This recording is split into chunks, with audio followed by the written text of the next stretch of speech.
भागवत प्रेमियों, हर हर महादेव। पुंडीर भगत मंथन की तरफ से आप सभी को जय श्री राम, राधे राधे।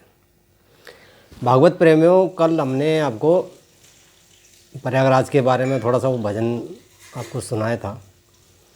अब मेरे को पता नहीं आप लोगों ने देखा नहीं देखा। बहरहाल आगे चलते हैं।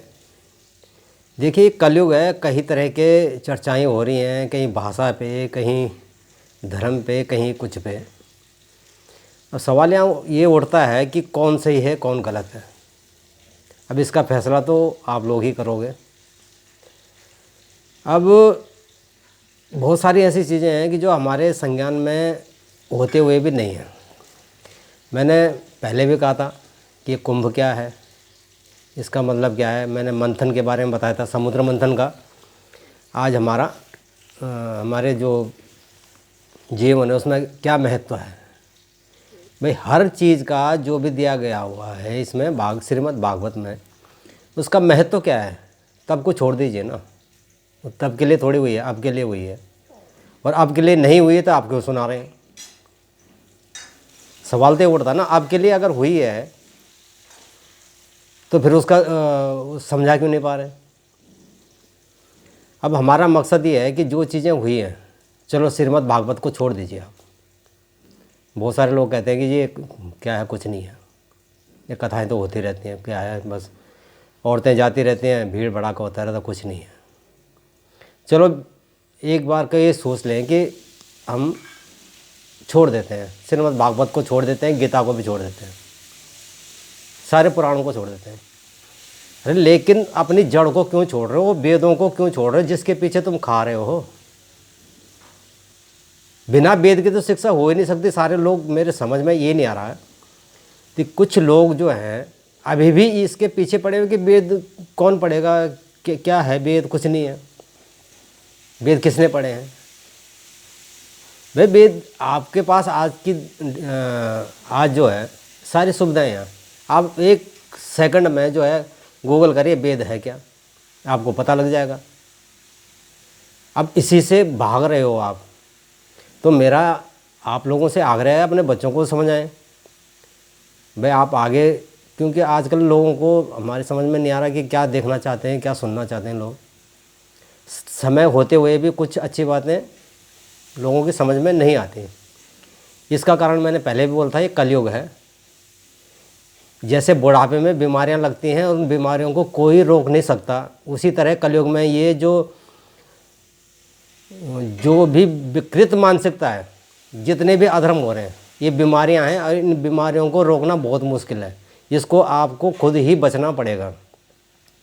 ये आपका दोस्त नहीं है, ये बीमारियां हैं। क्योंकि कलयुग तभी ख़त्म होगा जब ये बीमारियां बढ़ेंगी। तो इन बीमारियों से रोकथाम आप अपने आप को कर सकते हो।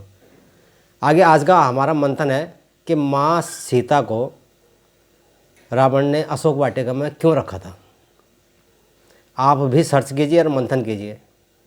मैंने जो मंथन किया है वो ये है कि अशोक वाटिका एक ऐसी जगह थी कि जहाँ पे जो बैठ गया, जिस आस्था को लेके, उसकी आस्था को कोई डिगा नहीं सकता। वो वहाँ पे शोक का मतलब, शोक एक होता है ना, शोक नहीं होता वहाँ पे, वो अशोक है। वहाँ शोक होता ही नहीं है। देखो, रावण परछाई ले गया था, रावण को भी पता है ये जगदम्बा है, माँ भगवती है। तो उसने उस एक हिसाब से उसने उसका भी सम्मान किया। रावण का जो ध्येय था वो दूसरा था, उसको तो अपना मोक्ष प्राप्त करना था। और अगर वो सीता जी को नहीं ले आता तो उसको मोक्ष मिलता ही नहीं। तो ये बहुत सारी ऐसी चीज़ें हैं जो हम पॉजिटिव लेते नहीं हैं, नेगेटिव ले लेते हैं खाली। देखो, किसी भी बात के दो हिस्से होते हैं। और मेरा आग्रह है आपसे, अशोक वाटिका में ही रखा था। क्यों? अशोक वाटिका का एक बहुत बड़ा महत्व है। वहाँ वही बैठ सकता है जिसका मन एक चित हो और उसका मन बराबर बना रहे, समान, डिगे ना। इसलिए रावण जो है अशोक वाटिका में ही सीता जी को रखा था। अशोक वाटिका का यही महत्व है। और बाकी आपको कोई और जानकारी उसके बारे में जाननी है तो गूगल आपके सामने, अगर मिल जाती तो मेरे को भी बताना। बहुत बहुत धन्यवाद, नमस्कार। और देखते रहिए पुंडीर भगत मंथन। बहुत लोग कहते हैं कि हाँ जी आ नहीं रहा है, हमें नहीं पता कौन सा चैनल देखना है, तो आप लोगों से आग्रह है पुंडीर भगत मंथन, नमस्कार। और कल हमने भजन दिया था, उसको भी ज़रा देखिए। और पीछे 21 जनवरी से हमने जितने भी चीज़ें दी हैं उनको आप सब आपके काम की चीज़ें हैं, देख लीजिए। धन्यवाद, नमस्कार।